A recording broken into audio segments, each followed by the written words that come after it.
the authorities and our submissions. And if your lordships and your ladyship grant me latitude, let me start by characterizing the pleadings before you.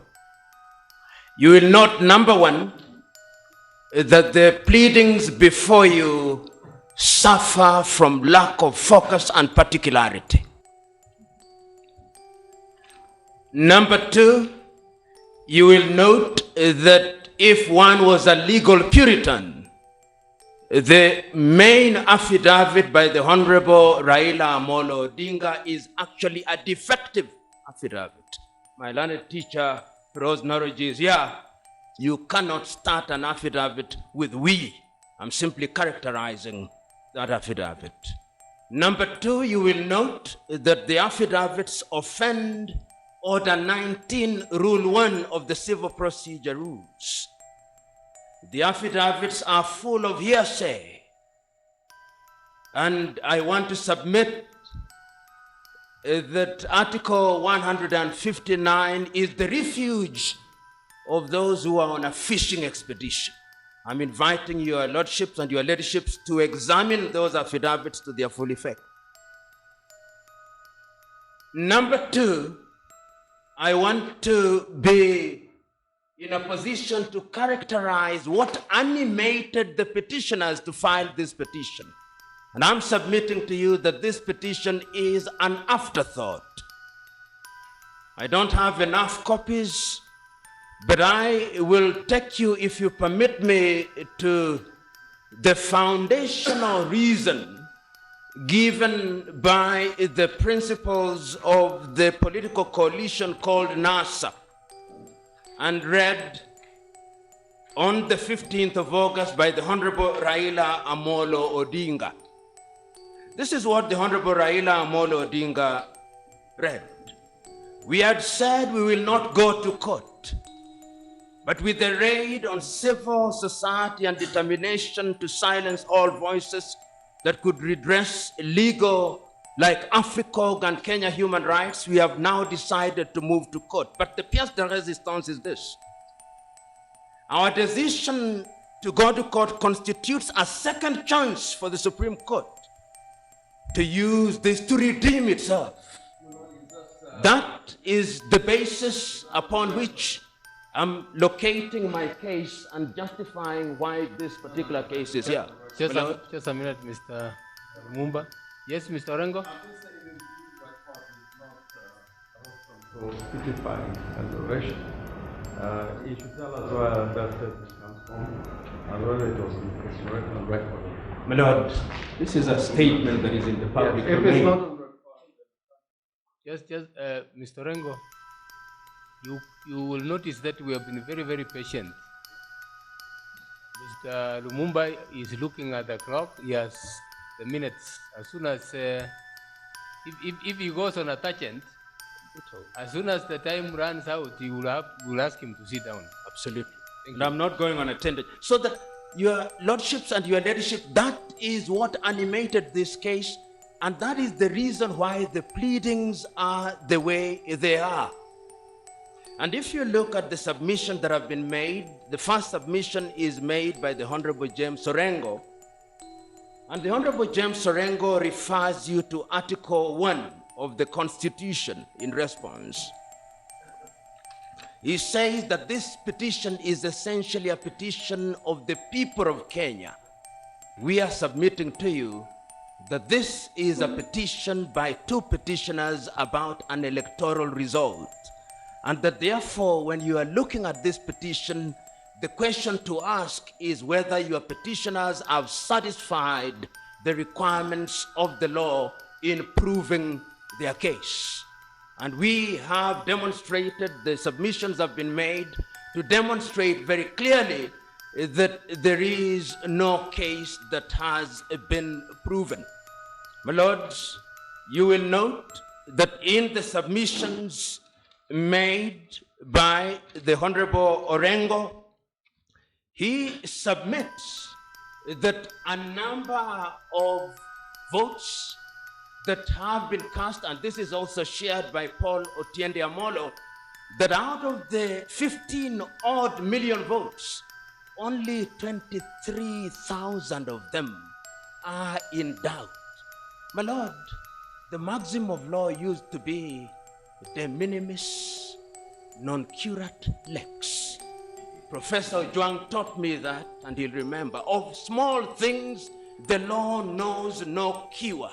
And I'm submitting to us that what we have here are petty grievances, administrative errors, and no court in the world has ever nullified a presidential election on the basis of what falls under the de minimis rule. The second presentation made to you is through the submission of my good friend Otiende Amolo, who brings to the table what he calls numerical and non-numerical issues. And Otiende, in his submission, says that this court should only focus on what he describes as the substantive. In other words, numbers do not matter in an election. My lords and your ladyship, what then matters in an election? What matters in an election is that individuals come and vote, and those votes are counted, and the voice, the will of the people is expressed in that way. My Lord, I refer you to Article 86 of the Constitution, which says that at every election, the Independent Electoral Commission shall ensure that whatever voting method is used, the system is simple, accurate, verifiable. I'll not address you on those details. My good friend Otiende went into characterizing those. Who must verify? In whose eyes must they be simple? Madame CJ, as he then was in the case of Stanley Munga Githunguri, say, the test is the man in the Pangani bus, the ordinary man. What you are shown here, complete with Pythagoras' theorem, to tell us what the voting went, that is not what the test of the election is. The test is very simple. And we have demonstrated through our affidavits that are on record, which I invite you to look at to their full effect, that the system was simple. And I want to imagine that your lordships and your ladyships walked there yourselves. You are identified. You are given 6 ballots. You marked your preferred candidate. That is how simple it was. It does not require Pythagoras' theorem.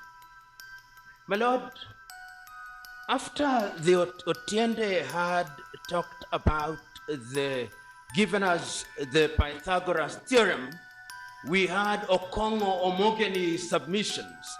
And Okongo Omogeni is my very good friend, and I love the submissions. They were in the nature of asking you to make prescriptions for law reform.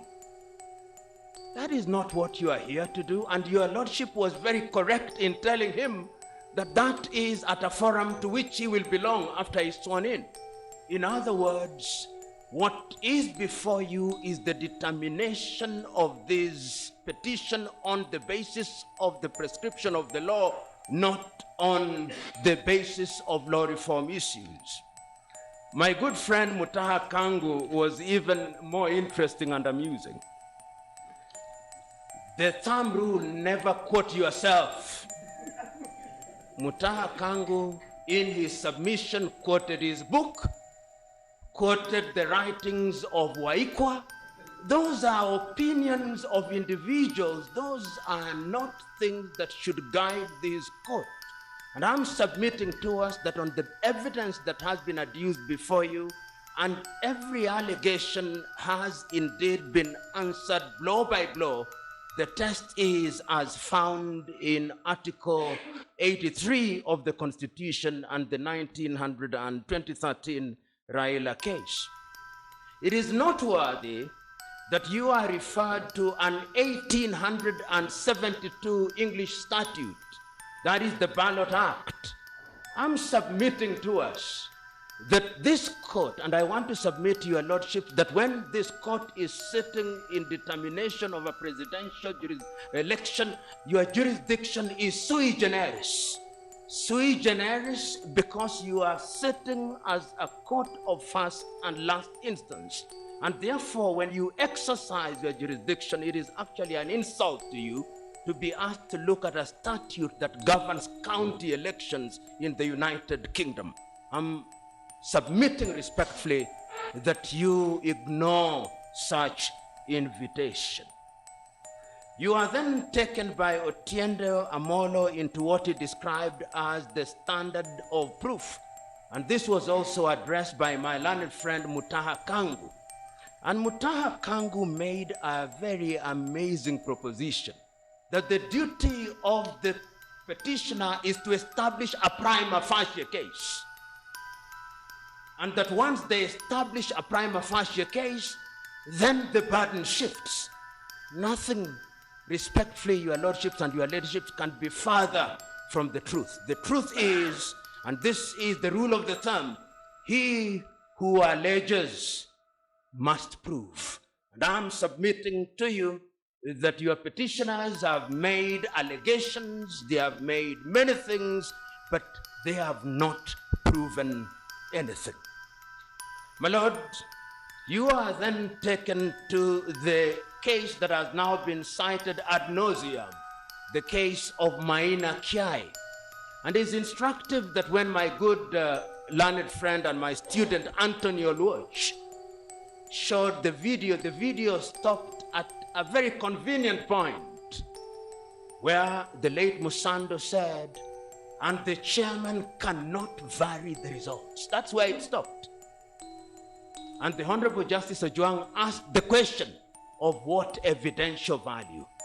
If your lordship look at the Evidence Act at section 106B, you will discover that the manner in which that video was introduced offends all rules of submission of evidence under our jurisdiction. I'm therefore submitting to us that in totality what you have is a litany of allegations that are literally standing on stilts and have only one fate. They fall when they have been faced by the weight of evidence that we have supplied. The other question that was raised is on the significance of elections. And this was Mutaha Kangu at Article 4 of the Constitution. He said that elections, and the Honorable Justice Mokin Wanjala was right and quick in saying that the lecture was Constitutional Law 101, in which he tried to educate us on what a republic is. But my submission is that in this petition, what we are grappling with is that the people of Kenya in their totality came out on the 8th day of August and expressed their will. This court should be very reluctant to overturn the will of the people of Kenya unless it can be demonstrated that indeed that will was subverted. And it has been demonstrated by the first respondent and the second respondent, the first and the second respondent, that indeed all the prescriptions of the law, and this, my lord, when you retire, I do not want to belabor this issue. When you retire, the question that I invite you respectfully to ask, what is the litmus test?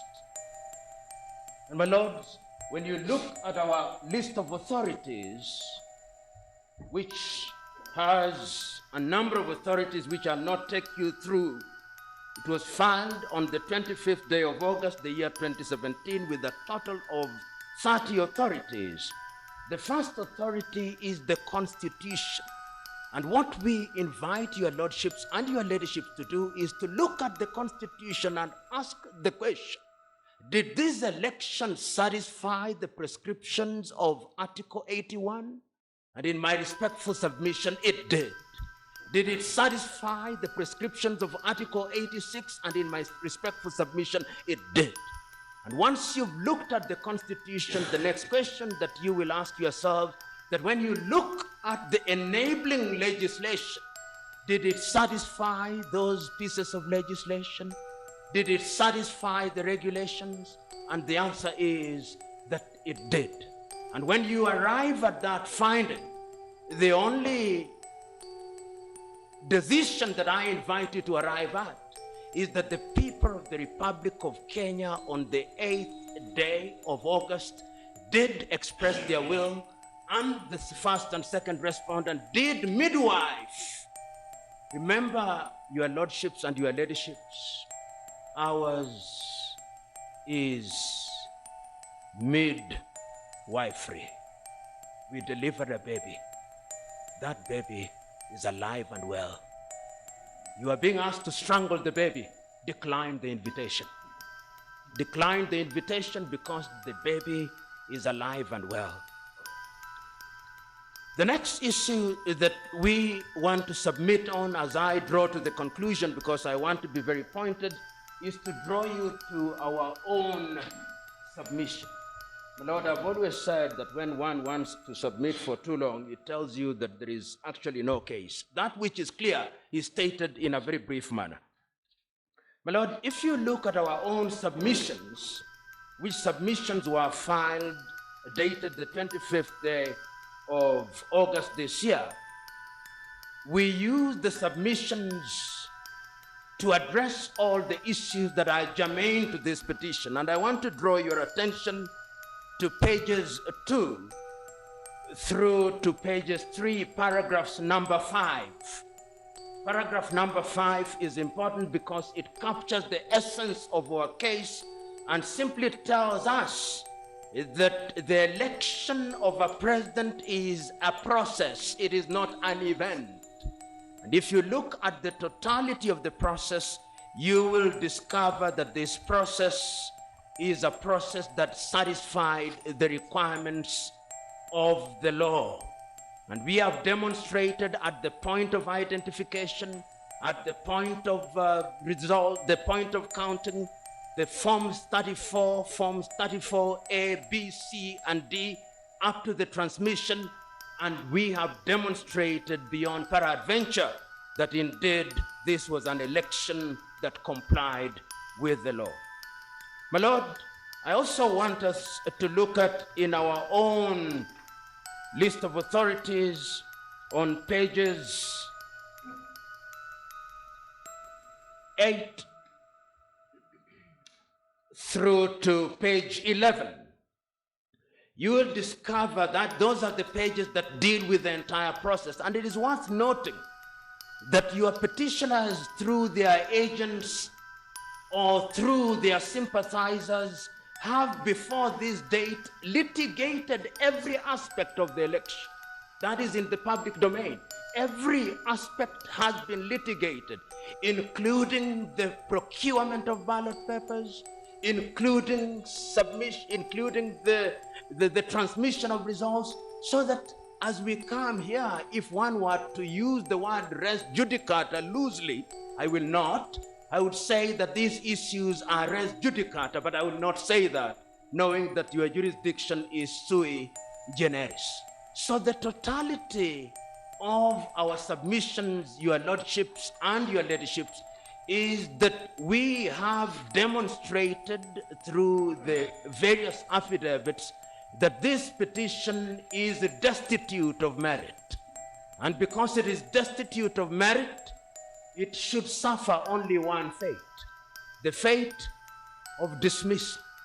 But there are two things I want to say before I sit down. That when you look at your petitioners' written submissions, they suffer the same fate as all their pleadings. The rule of the thumb is that you don't use your submissions to introduce new evidence. Their submissions are used to introduce new evidence, thus offending all the rules that govern written submissions. In a nutshell, my lords and your ladyship, what you have before you in my respectful submission is a petition that is dead on arrival.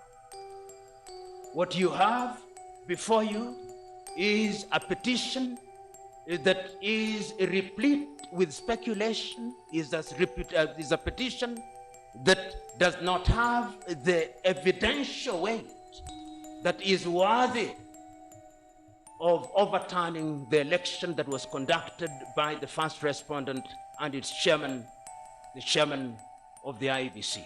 I therefore respectfully submit, on the basis of the submissions that have been made on our behalf, on the basis of the affidavits that have been filed, on the basis of the authorities that we have filed, on the basis of our written submissions, which you'll have the opportunity to read in their full flavor, to come to a finding that this petition is without merit and to dismiss it with costs to your respondents.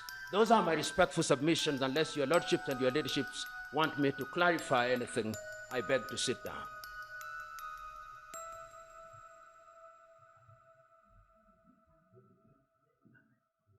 Thank you, Mr. Lumumba. You were clear. May God bless you. God bless you. I think we still have some 6 minutes. According to the but I can take the 6 minutes tomorrow if the lordship feel like No. Just finish it and we.